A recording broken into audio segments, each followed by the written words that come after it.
Hi സുഹൃത്തുക്കളെ, നമുക്കിന്നൊരു സാമ്പാർ പൊടി ഉണ്ടാക്കാം. അതിനായിട്ട് കുറച്ച് മുളക് മുറിച്ചെടുത്ത് വറുത്ത് ഇട്ടിട്ടുണ്ട്. പിന്നെ കുറച്ച് മല്ലിയാണ് കുറച്ച് കൂടുതൽ വേണ്ട മുളകിനെക്കാട്ടിൽ. അതും എടുത്ത് നല്ലതായിട്ട് പൊട്ടുന്ന രീതി വരെ ഒന്ന് വറുത്തെടുക്കുന്നുണ്ട്.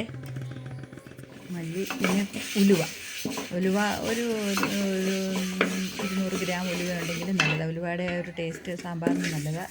ഒരല്പം ജീരകം, ഒരു 50 ഗ്രാം തന്നെ വേണ്ട, ഒരു പിടി ജീരകം. ഇത് പൊട്ടുകടലയാണ്.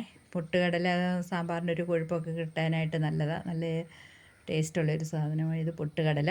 ഇത് കുറച്ച് വറുത്തെടുക്കണം. എല്ലാം വേറെ വേറെ വറക്കണം, അല്ലെങ്കിൽ ശരിയാവത്തില്ല. ഇത് തുമരപ്പരിപ്പാണ്, നമ്മൾ സാമ്പാറിന് ചേർക്കുന്ന തുമരപ്പരിപ്പ്. അത് നന്നായിട്ട് വറുത്തെടുക്കണം.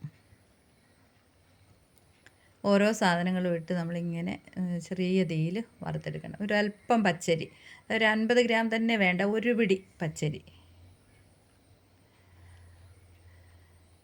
അത് എല്ലാം കൂടെ നമ്മൾ ഒറ്റയ്ക്ക് ഇങ്ങനെ വറുത്ത് നല്ല വൃത്തിയായിട്ട് ചുമക്ക മൂക്കുന്നതാണ്. എല്ലാത്തിൻ്റെ ഒന്ന് കറുത്ത് പോവുകയും ചെയ്യരുത്. പിന്നെ ഒരല്പം നല്ലതായിട്ട് ഇച്ചിരി കരിവേപ്പില ഇച്ചിരി ഏറെ ചേർക്കുന്ന നല്ലൊരു മണവും ഗുണവും ഒക്കെയുള്ള സാധനമാണ് കരിവേപ്പില. നന്നായിട്ട് അതും വറുത്തെടുക്കണം. അതിലേക്ക് ഒരു പിടി ഉഴുന്നുപരിപ്പും ചുമക്ക മൂപ്പിച്ച് എടുക്കണം.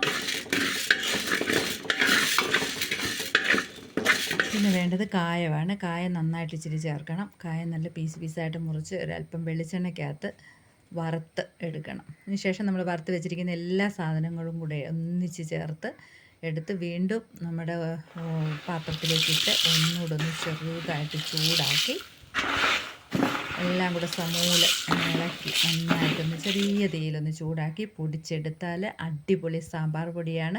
ഇത് കേടുകൂടാതെ വെച്ചിരുന്നാൽ എത്ര നാൾ വേണമെങ്കിലും നിങ്ങൾക്ക് ഉപയോഗിക്കാൻ പറ്റും. വളരെ നല്ലതാണ്. എല്ലാവരും ഒന്ന് ചെയ്ത് നോക്കണം. ഞാൻ ചെയ്ത് നോക്കി, എനിക്കിഷ്ടപ്പെട്ടു. നിങ്ങൾക്കും ഇഷ്ടപ്പെടുമെന്ന് തോന്നുന്നു. ഓക്കേ.